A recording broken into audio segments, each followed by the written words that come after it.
네, 강프로입니다. 자, 에브리봇에 대해서 한번 볼 텐데 오늘 6% 상승합니다. 24,650원. 저는 어저께부터 매매를 시작을 했습니다. 어제 시가부터 공략을 시작을 했고요. 제가 이따 확인시켜 드릴게요. 자, 그리고 오늘 그쵸, 매매를 계속 이어가고 있는데 제가 에브리봇에 대해서 매매를 하는 이유는 아시겠지만, 그쵸? 그동안 제 영상을 보셨으면 다들 아실 겁니다. 신고가를 갔기 때문에 그렇다. 자, 주식시장은 미래가치를 반영합니다. 지금 KB금융을 포함해서 현대차, 기아차, 물론 현대차, 기아차 쪽은 업황도 좋고 지금 실적도 굉장히 좋습니다. 이런 부분이 있지만 이런 식의 움직임을 보이고 있다는 건, 그쵸? 지금 기아차 같은 경우에는 사상 최고가입니다. 시장이 최근에 1월 들어서 굉장히 안 좋았잖아요. 근데 기아 같은 경우에 보면 사상 최고가요. 이거 월봉으로 돌려서 보잖아요. 상장된 이후에 가장 비싸다. 물론 실적에 대한 부분도 있지만, 근데 가치 대비해서는 제대로 된 평가를 받지 못하고 있습니다. 자, 내용을 한번 보시면요. 0.6배, 그쵸? PBR이 0.6배. 이런 부분이 계속해서 문제시 되어 왔었는데, 최근에 개인 투자자들을 포함해서 이 국민들에 대한 좀 열망스러운 부분이 있어요. 근데 그 부분은 저도 너무 좀 불만인 점이 꽤 많습니다. 그게 뭐냐면요. 한국 시장은요, 진짜 평가를 못 받아요.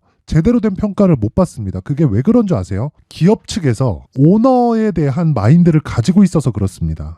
자, 보세요. 해외는 오너에 대한 개념이 아니라, 즉 상속을 하죠. 근데 미국 같은 경우에도 상속을 합니다. 근데 상속을 하는데 기업의 지배권, 그쵸? 지배권에 대해서는 그 기업, 그쵸? 만약에 내가 오너예요. 오너인데 내 자식한테 물려주는 게 아니라 일을 잘하는 사람한테 물려줍니다. 예를 들어서 그 대표적으로 애플 같은 경우에 보더라도 어떻게 됐었나요? 스티브 잡스가 만들었죠. 근데 만들고 나서 스티브 잡스도 쫓겨갔다가 다시 안 되니까 다시 불려드렸고 다시 불려드려서 온 게, 그쵸? 결국에는 아이폰을 만들었고, 아이폰을 만든 이후에 스티브 잡스 사후에 누가 했나요? 팀 쿡이 했습니다. 팀 쿡이 누구였어요? 스티브 잡스가 믿고 맡길 수 있는 쪽으로 간 거죠. 그 뒤에 애플의 주가 어떻게 됐나요? 긴 말 드리지 않을게요. 이렇게 올랐었던 이유는 주주하고요. 그쵸? 주주에 대한 이익과, 그쵸? 실제 경영자가 얻을 수 있는 이익의 폭이 같아서 그렇습니다. 지향하는 바가 같아요. 그쵸? 회사에 돈을 납둔다고 한들 이 급기야는 이게 언제 어떻게까지 발전을 했냐면, 지금은 미국의 금리가 많이 올랐죠. 금리가 되게 쌀 때는 돈을 빌려와요. 그쵸? 애플은 초우량 기업이니까 정말 저리의 돈을 빌려와서 그걸 가지고 자사주를 매입하고 소각하거나 배당을 쳐버립니다. 그쵸? 배당에 대한 부분이 만약에 제한에 걸려 있다. 법에 제한이 걸려 있으면 돈 빌려와서 그 돈으로, 그쵸? 그 돈으로 주식을 사서 소각시켜 버리니까 기존에 있던 주식 수가 지속적으로 줄어요. 지속적으로. 근데 이익은 계속해서 늘어. 그러니까 평가를 30배씩 꾸준하게 유지되면서 받는 겁니다. 돈을 버는 것 대비해서. 근데 한국 시장 같은 경우에는 어때요? 그쵸? 실적이 물론 나빠지는 때도 있었죠. 1년에 2조 벌고, 그쵸? 이럴 때도 있었습니다. 5년치를 보면요, 업황이 안 좋을 때도 있었어요. 1년에 1조밖에 못 벌 때도 있었습니다. 기아 같은 경우에. 근데 지속적으로 성장을 하는 과정에서 어떻게 됐습니까? 안 좋았단 말이에요. 특히나 금융주들 같은 거 최근에 어때요? KB금융. 자, 보세요. 이익이 지속적으로 느는데, 물론 금리가 높아질 때 좋은 움직임을 잠깐 보였습니다. 잠깐. 근데 본격적으로 금리가 높아질 때 어떻게 됐습니까? 완전히 박살이 났다. 그쵸? 근데 이때는 성장주들도 같이 박살이 났다. 근데 올라오는 거 보니까 성장주가 더 빨리 올라오더라. 지금 왜 그래요? 거버넌스를 손댄다고 정부 측에서 발표를 하니까 그렇다. 그러면 결과적으로 무슨 얘기예요? 2월 달에 발표를 한다고 하는 기업 밸류업 프로그램이 아직까지 발표가 되지 않았는데도 지금 KB금융 같은 이런 굴뚝주들이 어떻게 됐습니까? 단기간에 30%씩 상승을 합니다. 그쵸? 근데 다른 성장주들은 지금 살짝 이런 부분에 수급이 쏠리니까 살짝 이렇게 눌려요. 근데 기본적으로 선반영 맞는 그 구조에 대한 부분은 전혀 달라질 게 없다는 거죠. 그러면 에브리봇을 우리가 어떻게 봐야 돼요? AI, 로봇, 지금 살짝 눌려 있는 거 맞지만, 그쵸? 상대적으로 제가 다른 종목들의 움직임을 보잖아요. 예를 들어서 관련주들, 그런 겁니다. 두산 로보틱스, 그쵸? 계속 빠지죠. 레인보우 로보틱스 어때요? 계속 빠집니다. 이 두 가지도 차이가 있기는 한데 거기까지 이야기를 들으면 내용이 너무 길어지니까 간단하게 이야기를 드리면, 먼저 간 놈은 빠지고 근데 성장성은 훼손된 게 아니고, 그쵸? 고가에 대한 매물은 소화를 해야 되고, AI 관련된 쪽에서 아직 오르지 못한 종목들이 신고가를 만들고 추가적으로 강세를 보이고 있기 때문에, 그쵸? 제가 어저께부터 계속해서 공략을 하고 있는 겁니다. 자, 내용 한번 보시면, 자, 보세요. 1.3% 손절, 0.6% 손절, 오늘도 0.9% 손절을 했죠. 근데 이거 분봉으로 돌려서 보잖아요. 그쵸? 제가 매수와 매도를 계속 병행하고 있는 겁니다. 그쵸? 왜? 최적의 구간을 잡기 위해서. 그 최적의 구간을 잡는 게 어떻게 하는 거예요? 지금 이것만 볼 게 아니라 결과적으로 보면 2주 안에 수익 전환을 시킬 수 있는 상황을 내가 만들어 가는 겁니다. 그게 이런 상황이에요. 그쵸? 31.9%. 얼마나 걸렸나요? 이렇게 매수를 했죠. 1월 23일, 1월 22일. 그쵸? 근데 하나, 둘, 셋, 넷. 4일 동안에 나온 수익이 31.9%. 이것뿐만이 아닙니다. 근데 이거 어떤 종목이 신고가 종목이죠? 그쵸? 다른 종목도 볼게요. 어보브 반도체 어때요? AI 관련된 반도체 테마는 23년부터 시작해서 굉장히 강하게 움직이고 있죠. 근데 어떻게 됐나요? 매수하고 하나, 둘, 셋, 넷. 4일 동안 21%. 자, 제가 다시 매수한 종목이 있습니다. 코세스. 자, 이거 어때요? 반도체입니다. 오늘 또 샀어요. 근데 또 올라갑니다. 자, 근데 매수한 거 보세요. 1월 25일 날 17,460원에 사서 22,200원에 매도를 했죠. 1월 29일 4일 걸렸습니다. 하나, 둘. 그쵸? 이거 주말 꼈는데 주말을 빼고 보잖아요. 그쵸? 거래일로만 보면 2박 3일. 그쵸? 보유기간은 매수한 날 빼고 이틀이면 돼요. 15.49%. 이런 구간 지나서 어떻게 됐어요? 빠졌다. 빠지고 나서 어떻게 해요? 다시 매수한다. 언제? 시가에. 그쵸? 지금 어때요? 소폭 상승 중이다. 지속적으로 공략을 하고 있다는 겁니다. 이것뿐만이 아니에요. 매매하는 과정에서 보면 정말 이런 기회가 있는 구간이 계속해서 신고가 구간에서 나옵니다. 그렇기 때문에 제가 에브리봇도 지속적으로 보고 있는 거고, 에브리봇 이번에 그쵸? 가격 잘 잡잖아요. 단기간에 진짜 3일에서 4일 안에 30% 이상 수익 터집니다. 그런 부분을 제가 소통방에서 공개를 합니다. 자, 실제 오늘 같은 경우에도 그래요. 비트컴퓨터, 에브리봇, 그쵸? 이거 어저께입니다. 2월 1일. 오늘 같은 경우에도 자, 보세요. 아까 전에 제가 코세스 보여드렸죠. 2월 2일 코세스 8시 53분 시장가 매수. 그쵸? 그리고 코리아 FT. 그쵸? 이것도 기업 밸류업 프로그램에 포함되어 있습니다. 오늘 서현이화가 굉장히 큰 폭으로 상승을 하는데 20% 이상 올라갑니다. 이런 부분도 저는 아직 매수 안 했어요. 매수 안 했는데 이런 부분도 왜 이게 상승을 하냐면요. 서현이화 같은 거는 자동차 부품주입니다. 자동차 부품주면 현대차, 기아차로 납품을 하겠죠. 그러면 탄탄한 납품처가 있습니다. 근데 이게 구조는 어디서 내려줘요? 현대차, 기아차에서 내려주죠. 그러니까 현대차, 기아차가 실적이 높아질 때는 뒤따라서 높아지고 실적이 낮아질 때는 완전히 폭락합니다. 그렇다 보니까 성장성에 대한 훼손이 지속적으로 되는 거예요. 그러니까 매출은 막 2조, 3조씩 나오는데 시가총액이 진짜 1,000억도 안 되는 경우도 생깁니다. 이런 부분을 정부 측에서 나서서 막겠다는 거예요. 이런 부분을 정부 측에서 나서서 막겠다는 겁니다. 그쵸? 그래서 이런 구간에서 공략해야 되는 시점은 무조건 신고가고, 내가 매매하는 과정에서 정말 막 스트레스 받고 어떻게 해야 되는지 모르겠고 어떤 종목을 사야 되는지 모르겠다 하시는 분들은요. 에브리봇을 포함해서 제가 모든 신고가 종목을 다 다루고 있고요. 이런 식으로 제가 매매를 지속적으로 진행하면서 정말 단기간에 자 31.9%씩 그쵸? 이런 식으로 일주일 안에 수익 가능한 매매를 하고 있으니까 소통방으로 들어오세요. 제가 2월 달에 어떻게 매매를 하는지 내용에 대한 부분을 다 공개를 할 예정입니다. 자, 그래서 여기 입장하는 방법은요. 제가 돈은 안 받아요. 채널 성장을 위해서 운영을 하는 거고요. 그리고 돈은 절대 안 받습니다. 그런데 구독과 좋아요, 그쵸? 구독과 좋아요는 꼭 좀 눌러주시고요. 상단에 있는 전화번호로 참여라고 문자를 보내주시면 제가 소통방 입장 링크를 순차적으로 공유를 해드리도록 하겠습니다. 자, 그리고 2월 달에 제가 공개를 한다 그랬죠. 그 내용은 이 두 가지 내용입니다. 어떤 식으로 가격을 잡아야 되는지, 그리고 종목을 어떤 식으로 추적을 해야 되는지, 그쵸? 여기 신고가 검색기와 그리고 수익 모델을 어떻게 잡아야 되는지 이 두 가지 내용도 함께 공개를 하도록 할 테니까 구독과 좋아요 꼭 좀 부탁드리고요. 상단에 있는 전화번호로 참여라고 문자를 보내주시면 제가 신고가 검색기와 함께 수익 모델 그리고 소통방 입장 링크까지 함께 공유를 하도록 할 테니까 정말 와서 신고가 매매해서 여기 30%씩 수익 다 받아가세요. 자, 그리고 다시 에브리봇으로 돌아와서 보잖아요. 이거 지금 이제 시세 시작입니다. 그리고 지금 여기서 추가적으로 확 튀잖아요. 그러면 그 투자 경고가 걸릴 수도 있어요. 그런 부분 때문에 지금 시세를 조율하고 있는 겁니다. 이런 구간에서 내가 철저하게 잡을 수 있는 가격대를 잡아야 됩니다. 제가 그 부분에 대해서 이야기를 드려볼게요. 제가 매매를 많이 하는 특정한 종목들이 있습니다. 그게 단기간에 상승폭이 커서 그쵸? 감리가 걸리는 거예요. 가온칩스 같은 경우에도 마찬가지입니다. 제가 여기 신고가 구간을 만들자마자부터 정확하게 공략이 이루어졌고 12월 말입니다. 이때 6%, 10% 이런 식으로 수익 실현을 했는데 밑에 내려보면 더 있어요. 근데 이렇게 제가 매매를 진행했었던 이유는 그쵸? 이쪽 구간에서 1월 거의 한 2주 정도 기간일 겁니다. 추가적으로 상승했을 때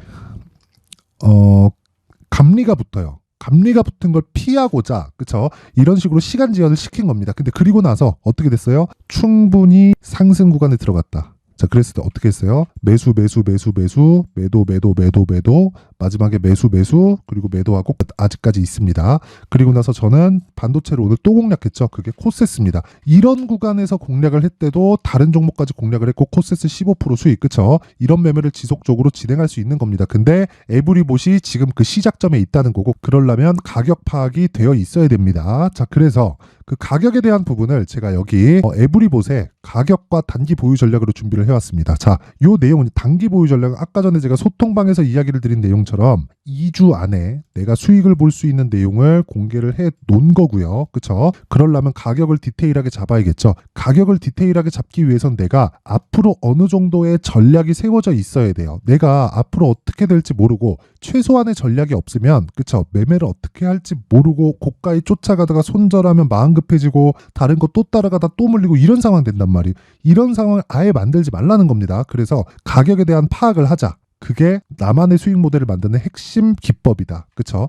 그 내용을요, 여기 20페이지에 걸쳐서 아주 상세하게 준비를 해놨으니까 그쵸? 요것도 제가 신고가를 기반해서 만들어 놨는데 무엇보다 중요한 건요, 보유 전략, 2주 안에 수익을 보는 보유 전략에 있습니다. 기간에 대한 조율이 안 되면 주식시장은 정말 어려워진다. 그쵸? 자, 그래서 요것도 제가 채널 성장을 위해서입니다. 채널 성장을 위해서 돈 안 받아요. 그쵸? 제 채널이 성장하면 제가 광고비를 받습니다. 광고비를 받고 이런 부분이 꾸준히 늘려갔을 때 그쵸? 저도 하는 보람이 있겠죠. 단지 그뿐이니까 서로 윈윈했으면 좋겠고요. 자, 무엇보다 구독과 좋아요 그쵸? 그러려면 구독과 좋아요가 꼭 필요합니다. 그래서 구독과 좋아요 꼭 좀 부탁드리고요. 상단에 있는 전화번호로 숫자 3이라고 문자를 보내주시면 제가 에브리봇의 가격 그리고 단기 보유 전략을 함께 공유해 드리도록 하겠습니다. 자, 항상 시청해 주셔서 진짜 감사드리고요. 그리고 무엇보다 주식시장은 미래가치를 반영합니다. 그러려면 신고가에 대해서 알아야 되고 선반영됩니다. 자, 그래서 내가 12월 달부터 진행하고 있는 신고가 주도주가 있습니다. 그쵸?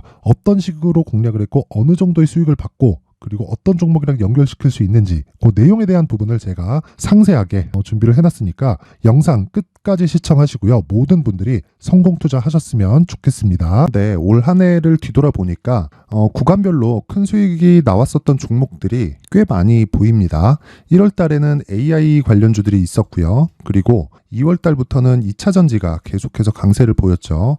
자, 그리고 나서 3월 달이 되니까 AI 반도체 관련주들이 신고가를 만들면서 5월 달부터 시세를 큰 폭으로 냈죠. 저가부터 따진다면 한미 반도체와 같은 종목들도 올 한 해 6배 정도의 시세가 나왔습니다. 혹시라도 올해 수익을 보지 못하신 분들이 있다면요, 어떻게 시세가 움직이는지 반드시 익혀 놓으셔야 되고요. 만약에 그런 부분이 아직 준비가 되어 있지 않다면 어중간한 종목들 사고팔고 하지 마시고요. 딱 한 종목에 비중을 제대로 넣어서 확실하게 수익을 보는 방법이 필요합니다. 자, 그래서 제가 23년 12월 달 강프로의 대시세 종목을 준비를 해왔고요. 이 종목은 대기업을 상대로 안정적인 매출 구조를 갖추고 있는 데다가 이 규모가 40%를 넘나들고요. 호황기 때는 50%를 넘나드는 역대급인 이익 구조를 갖추고 있어서 대체 불가능한 기업이라고 보셔야 됩니다. 자, 지금 현재 주요 거래처는요, 삼성전자, 인텔, 하이닉스, TSMC, 엔비디아까지 모든 반도체 업체를 고객사로 확보하고 있는 상황이고요.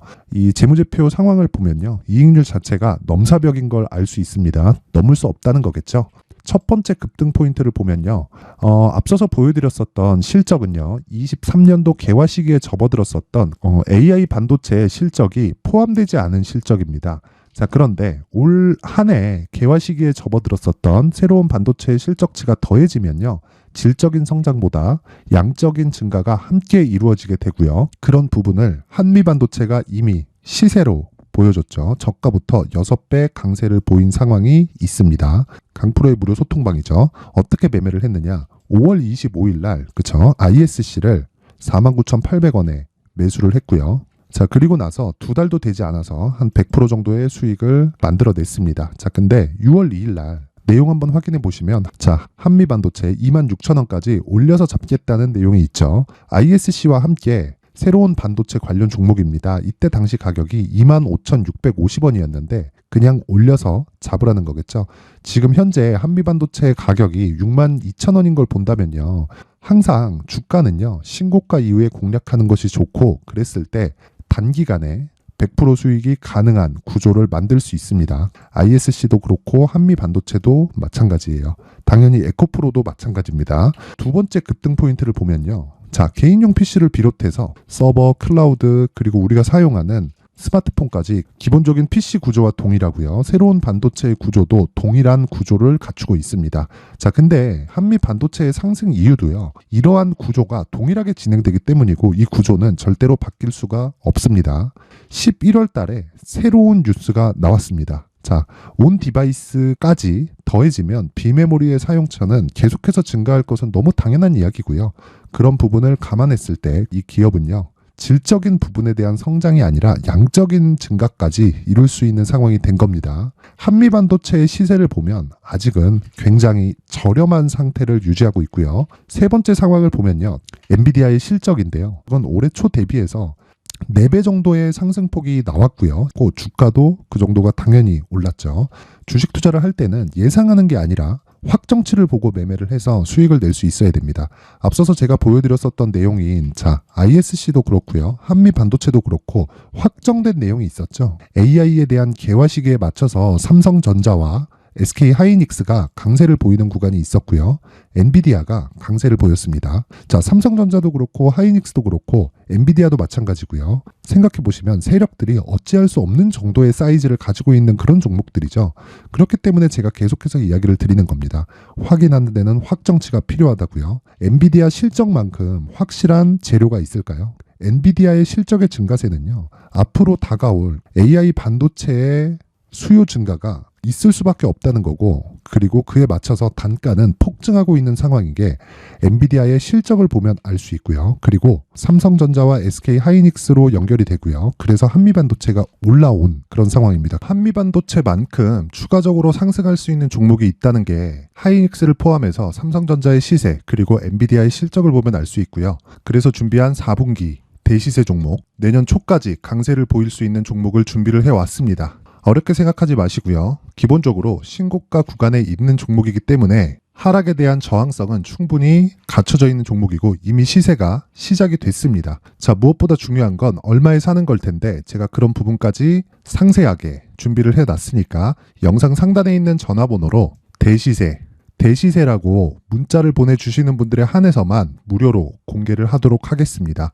매매하는 과정에서 수익이 잘 안 난다 하시는 분들은 이 종목 딱 받아가서 큰 수익 내셨으면 좋겠습니다.